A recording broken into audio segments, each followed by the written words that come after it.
பேராசை மருமகள் மாயா நெக்லஸ். ஒரு நாள் காலையில கங்கம்மா வீட்ல வேலை செஞ்சிட்டு இருக்கும்போது யாரோ வந்து கதவை தட்டுறாங்க. யாரு யார் அது, கொஞ்சம் வெயிட் பண்ணுங்க வரேன் அப்படின்னு சொல்லிட்டு வெளியில வந்தா. அங்க இருந்த ஒரு பெரியம்மாவை பார்த்துட்டு, என்னம்மா யாரு வேணும் உங்களுக்கு? இங்க டொனேஷன் கினேஷன்லாம் ஒன்னும் கொடுக்க மாட்டாங்க, கிளம்புங்க கிளம்புங்க. உடனே அதுக்கு அந்த அம்மா, ஐயோ நானு இந்த டொனேஷனுக்காகலாம் வரல, நான் வந்தது மங்கம்மாவை பாக்குறதுக்கு. ஐயோ எங்க அத்தைக்கு நிறைய ஃபேன் ஃபாலோயிங் இருக்கு போல இருக்கே. ஐயோ அத்தை இல்லையே, இப்பதான் வெளியில கிளம்புனாங்க, நீங்க அப்புறமா வாங்க. அப்படியா, நானு காசிக்கு கிளம்புறேன், நான் இவ்ளோ சீக்கிரமா வர முடியாது. என்கிட்ட மங்கம்மா ஒரு தங்க ஹாரம் கொடுத்து வச்சிருந்தா, அதை திருப்பி கொடுத்துட்டு போலான்னு வந்தேன். கோல்டு ஹாரம் அப்படின்னு சொன்ன உடனே கங்கம்மாவோட கண்ணு அப்படியே பிதுக்கிக்கிட்டு அப்படியே அவங்கள ஷாக் ஆகி பார்த்தா. ஹை, எவ்வளவு சூப்பரா இருக்கு இந்த ஹாரம். எங்க அத்தை வரத்துக்குள்ள இந்த ஹாரத்தை நான் வாங்கிக்கிட்டு இந்த அம்மாவை கழட்டி விட்டுறணும். ஐயோ அப்படியாம்மா, சரி சரி, அப்படின்னா நீங்க உள்ள வந்து உட்காருங்க, உங்களுக்கு சுட சுட டீ போட்டு கொண்டு வரேன் அப்படின்னு அந்த அம்மா கிட்ட ரொம்ப அன்பா பேச ஆரம்பிச்சா. எங்க அத்தை வரத்துக்கு ரொம்ப டைம் ஆகும் போல இருக்கு, ஆனாலும் எங்க அத்தை என்கிட்ட சொல்லி வச்சிருந்தாங்க, எனக்காக யாராவது எதையாவது கொண்டு வந்தாங்கன்னா நீ வாங்கி வச்சுக்கோ, உங்ககிட்ட இருந்து நான் அப்புறமா வாங்கிக்கிறேன் அப்படின்னு. நீங்க இந்த ஹாரத்தை என்கிட்ட கொடுத்துட்டு போங்க, என்கிட்ட கொடுத்தா எங்க அத்தை கிட்ட கொடுத்த மாதிரிதான் அப்படின்னு அந்த ஹாரத்துக்காக கைய நீட்டினா. அப்படின்னா உனக்கு இந்த ஹாரத்தை பத்தி எல்லாமே தெரியுமா? ஆஹா, எனக்கு ஏன் தெரியாது, எங்க அத்தை எப்பவுமே இந்த ஹாரத்தை பத்தி தான் சொல்லிக்கிட்டு இருப்பாங்க அப்படின்னு அந்த ஹாரத்தை கையில வாங்கிட்டு கண்ணை சிமிட்டாம அதையே உத்து உத்து பாத்துக்கிட்டு இருந்தா. சரிம்மா, அப்ப நான் கிளம்புறேன் அப்படின்னு அந்த அம்மா கிளம்பி போயிட்டாங்க. கையில இருந்த ஹாரத்தை கொண்டு போய் கண்ணாடி முன்னாடி வச்சு பாத்துக்கிட்டு இருந்தா கங்கம்மா. அப்படியே ரொம்ப சந்தோஷப்பட்டுக்கிட்டு அந்த ஹாரத்தை தன்னோட கழுத்துல போட்டுக்கிட்டா. கங்கம்மா கிட்ட ஹாரத்தை குடுத்துட்டு கிளம்பினா அந்த பெரியம்மாக்கு வழியில மங்கம்மா தெம்பட்டாங்க. என்னம்மா பெரியம்மா, எங்க இருந்து வரீங்க, வாங்க வாங்க வீட்டுக்கு போலாம் அப்படின்னு சொன்னாங்க. எப்போதான் நான் உங்க வீட்ல இருந்து வரேம்மா, நீயே கண்ணு முன்னாடி வந்து நிக்கிற. என்னது, என் வீட்ல இருந்து வரீங்களா? நீ கொடுத்த அந்த ஹாரத்தினால என்னோட மருமக என் பையன் கூட நல்லபடியா குடும்பம் நடத்திட்டு இருக்காமா, என்ன கூட நல்லபடியா பாத்துக்கிட்டு இருக்கா. இனிமே அந்த ஹாரத்துக்கிட்ட எந்த வேலையும் இல்லைன்னு உங்ககிட்ட திருப்பி கொடுக்கலான்னு உங்க வீட்டுக்கு போயிருந்த. அங்க நீ இல்லைன்னதும் அந்த ஹாரத்தை உன் மருமக கிட்ட கொடுத்துட்டு வந்துட்டேன். அந்த ஹாரத்தை என் மருமக கிட்ட கொடுத்தீங்களா அப்படின்னு ரொம்ப ஃபாஸ்டா வீட்டுக்கு போயிட்டு இருந்தாங்க. வீட்டுக்கு போய் கதவை திறந்த உடனே எதிர ஹாரம் போட்டுக்கிட்டு இருந்த கங்கம்மா தெம்பட்டா. சிரிச்சுக்கிட்டே மங்கம்மா கிட்ட விசாரிச்சுக்கிட்டே இருந்தா. அப்படியே ரொம்ப ஆச்சரியமா பார்த்தாங்க மங்கம்மா. அடடே, நில்லுங்க நில்லுங்க அத்தை, கொஞ்சம் இருங்க, நீங்க வெளியில இருந்து வந்திருக்கீங்கல்ல, உங்க காலை கழுவணும், கொஞ்சம் இருங்க அப்படின்னு ஒரு மக்கு ஃபுல்லா தண்ணிய கொண்டு வந்து மங்கம்மாவோட காலை கழுவிட்டு அதுல இருந்த தண்ணிய தலையில எடுத்து தெளிச்சுக்கிட்டா. இந்தாடிமா மருமகளே, அந்த ஹாரத்தை இப்போ என்கிட்ட கொடுத்துறியா? இந்த ஹாரம் எனக்கு ரொம்ப பிடிச்சிருக்கு, நீங்க பெரியவங்க, உங்க பேச்சுக்கு எதிர் பேச்சு பேசக்கூடாது, ஆனா தயவு செஞ்சு இது ஒண்ணு மட்டும் கேட்காதீங்க அத்தை அப்படின்னு ரொம்ப பவ்யமா பேச ஆரம்பிச்சா கங்கம்மா. கங்கம்மா கிட்ட இருந்த இந்த திடீர் மாற்றத்துக்கு காரணம் அந்த ஹாரம் தான் தெரிஞ்சதுக்கு அப்புறமாவும் என்ன பண்ணணும்ங்கிறது மங்கம்மாக்கு ஒண்ணுமே புரியாம இருந்துச்சு. கொஞ்ச நேரம் கழிச்சு மங்கம்மா ஹால்ல உட்கார்ந்துட்டு இருக்கும்போது கங்கம்மா ஒரு கிளாஸ கொண்டு வந்து, அத்தை இந்தாங்க, இது லெமன் ஜூஸ், குடிங்க அத்தை, உங்களுக்கு டயர்ட்னஸ் எல்லாம் போகும். இன்னும் கொஞ்ச நேரம் கழிச்சு பெரிய மோர் கிளாஸ கொண்டு வந்து, இந்தாங்க அத்தை, உங்களுக்கு திக்கா மோர் கொண்டு வந்திருக்கேன், இத நீங்க குடிக்கலன்னா நான் ரொம்ப கஷ்டப்படுவேன் அப்படின்னு கிட்ட இருந்து அந்த மோரை மங்கம்மாவை குடிக்க வச்சா. இன்னும் கொஞ்ச நேரம் கழிச்சு ஒரு பெரிய கிளாஸ்ல டீ கொண்டு வந்தா. இந்தாங்க அத்தை, நீங்க டைம்க்கு டீ குடிக்கலன்னா உங்களுக்கு தலைவலி வரும்ல அத்தை, இந்த டீய குடிங்க அப்படின்னு அந்த சுட சுட இருந்த டீய மங்கம்மாவை குடிக்க வச்சா. மருமகளோட இந்த அதீத அன்பால அவஸ்தைப்பட்டுக்கிட்டு இருந்த மங்கம்மா, ஐயோ இப்பவே காலையில இருந்து என்ன 5 லிட்டர் தண்ணி குடிக்க வச்சிருக்க, இனிமே என்னால முடியாதும்மா அப்படின்னு நினைச்சுக்கிட்டு பாத்ரூம்குள்ள ஓடினாங்க. வெளியில வந்த மங்கம்மா கங்கம்மா கையில 2 பெரிய இளநீர் இருந்ததை பார்த்தாங்க. உடனே பாத்ரூம்குள்ள போய் கதவை மூடிக்கிட்டாங்க. மங்கம்மா மத்தியானம் சாப்பாடுக்கு உட்காரும் போது சாப்பாடு போட்டுக்கிட்டே விசிறி எடுத்து விசிற ஆரம்பிச்சா. இந்தாங்க அத்தை, இந்த குழம்பையும் ஊத்திக்கோங்க, உங்களுக்கு ரொம்ப பிடிக்கும்னு மீன் குழம்பு கூட வச்சிருக்கேன், முதல்ல இதுல நெய்ய போட்டுக்கோங்க அப்படின்னு ரொம்ப விழுந்து விழுந்து கவனிச்சா. அவ்வளோ சாப்பாடு சாப்பிட்ட மங்கம்மா ரொம்ப டயர்டாயி, ஐயோ முதல்ல என் மருமகளோட கழுத்துல இருந்து அந்த ஹாரத்தை எப்படியாவது வாங்கிடணும், இவளோட அதீத அன்பை என்னால தாங்கவே முடியலடா சாமி அப்படின்னு அந்த பக்கமும் இந்த பக்கமும் தெரிய ஆரம்பிச்சாங்க. அதே மாதிரி சாயந்தரமும் இவளோட அதீத உபசரிப்பால ரொம்ப கஷ்டப்பட்டாங்க மங்கம்மா. நடு ராத்திரி தூக்கத்துல இருந்து எழுந்திருச்ச மங்கம்மாக்கு கங்கம்மா தன்னோட கால் கிட்ட படுத்துக்கிட்டு இருக்கிறத கவனிச்சாங்க. சின்ன சவுண்டு கூட இல்லாம பொறுமையா கட்டில விட்டு இறங்கின மங்கம்மா ஒரு அடி முன்னாடி எடுத்து வைக்கும் போது அவங்களே கால் வழுக்கி கீழே விழ ஆரம்பிச்சாங்க. ஐயோ அப்பா, இது என்ன ஒரே பிசு பிசுன்னு இருக்கு, என் காலுக்கு யாரு என்ன தடவுனது?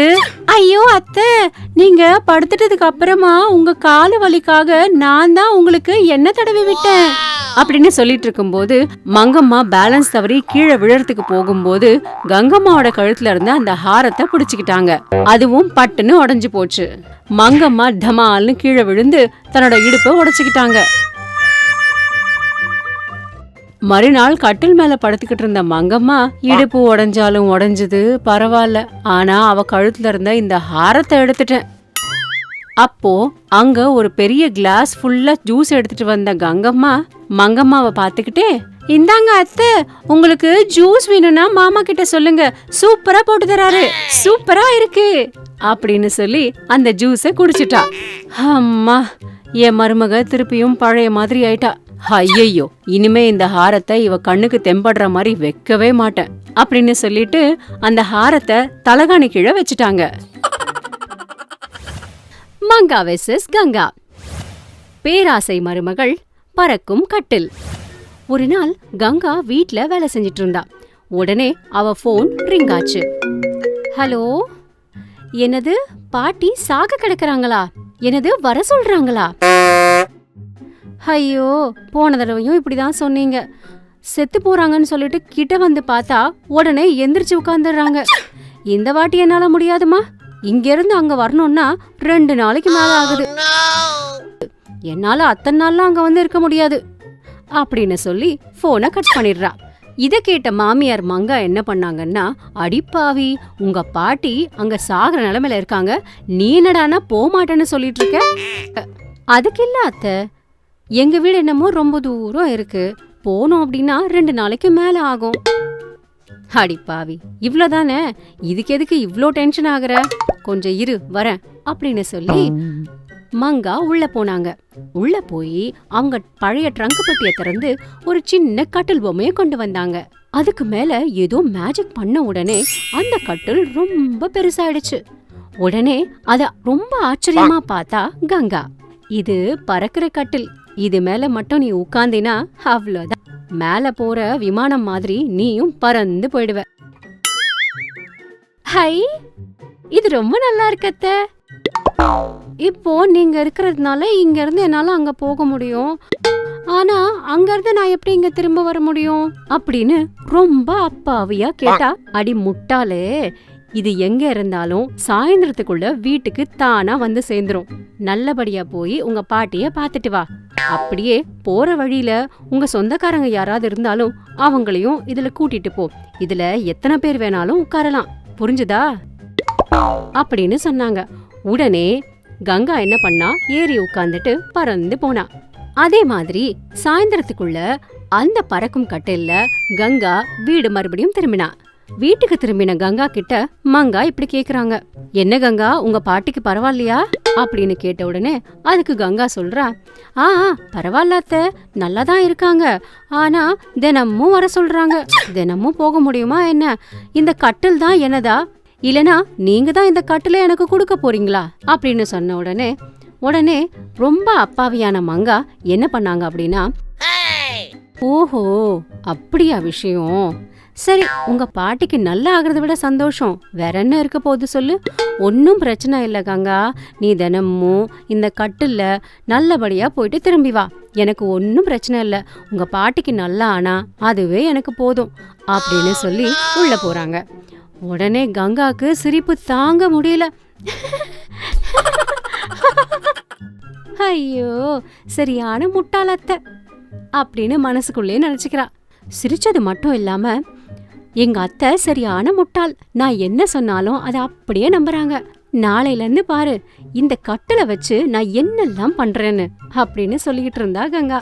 அடுத்த நாள் காலையில திரும்பவும் அந்த கட்டில் மேல ஏறி நான் போயிட்டு வரேன் அத்தை அப்படின்னு சொல்லி மேல விமானம் மாதிரி பறந்து போச்சு அந்த கட்டில்.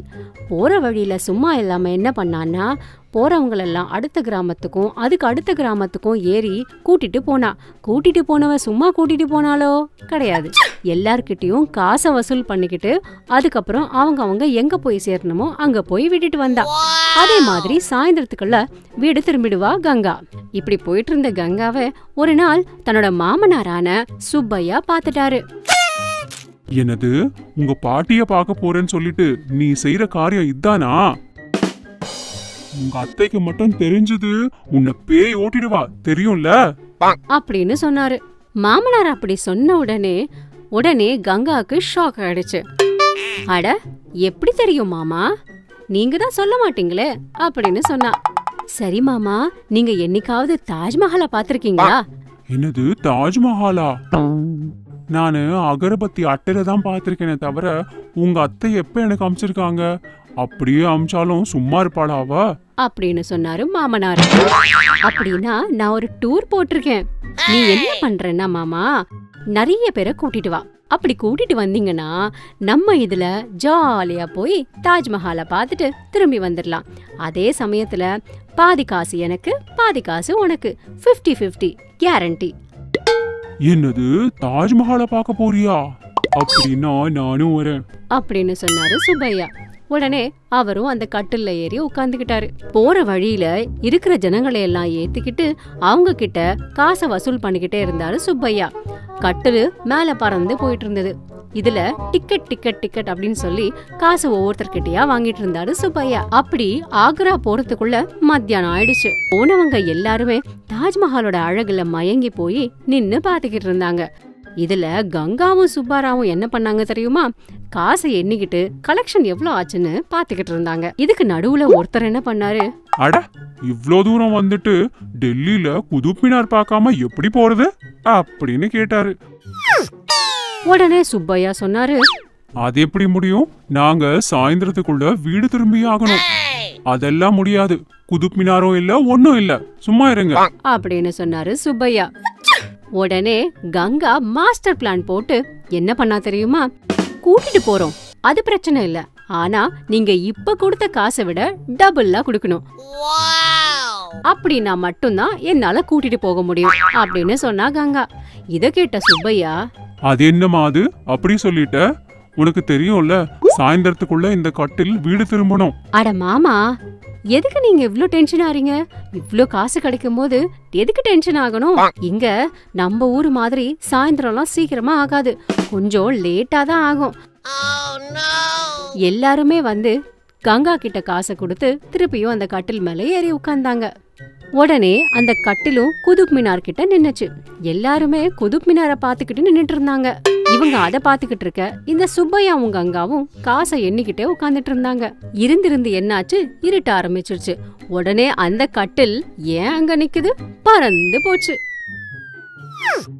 ஐயோ ஐயோ ஐயோ மாமா, அங்க பாருங்களேன், அந்த கட்டில் மேல பறந்து போகுது. ஐயோ, இப்போ எப்படி இவங்களுக்கு என்ன பதில் சொல்றது? இவங்களை எப்படி கூட்டிட்டு போறது? ஐயோ. இப்படி பேசிக்கிட்டே இருக்கும்போது எல்லாருமே அங்க வந்தாங்க. வானத்துல பறக்கிற கட்டில பாத்துட்டு, ஐயோ இப்ப ஊருக்கு எப்படி திரும்புறது? ஏய், எங்க கிட்ட காசெல்லாம் வசூல் பண்ணிட்டு இப்படி பண்றீங்களா அப்படின்னு ஒருத்தர் கேட்டாரு. எல்லாரும் சேர்ந்து கங்காவையும் சுப்பையாவையும் பயங்கரமா அடிச்சு ஒரு வழி பண்ணிட்டாங்க.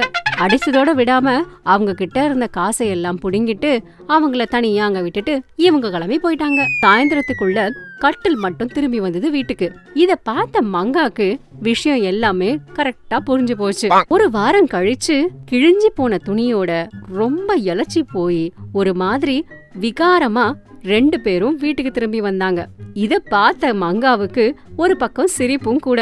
பாட்டிக்கு எப்படி இருக்கு கங்கா? ஐயோ, எங்க பாட்டியோட கதை எனக்கு தெரியாது. ஆனா இன்னும் ஒரே ஒரு நாள் நான் சாப்பிடல அப்படின்னா அவ்வளவுதான் அத்தை, செத்தே போயிடுவேன். உங்க காலை புடிச்சு கெஞ்சி கேக்குற அத்தை, எனக்கு கொஞ்சம் கஞ்சி தண்ணியாவது கொடுங்களேன் அப்படி சொன்னா கங்கா. உடனே பின்னாடி இருந்த சுப்பையா, எனக்கும் தலை வலிக்குது, சுட சுட ஏதாவது குடுக்குறியா? இருங்க 2 பேருக்கும் சுட சுட தாஜ்மஹால் டீ போட்டு கொண்டு வரேன். ஐயோ, தாஜ்மஹாலா? இனிமே என் வாழ்க்கையில தாஜ்மஹால் என்ற பேரே எனக்கு கேட்க கூடாது அப்படின்னு சொல்லிட்டு சுப்பையா உள்ள போறாரு.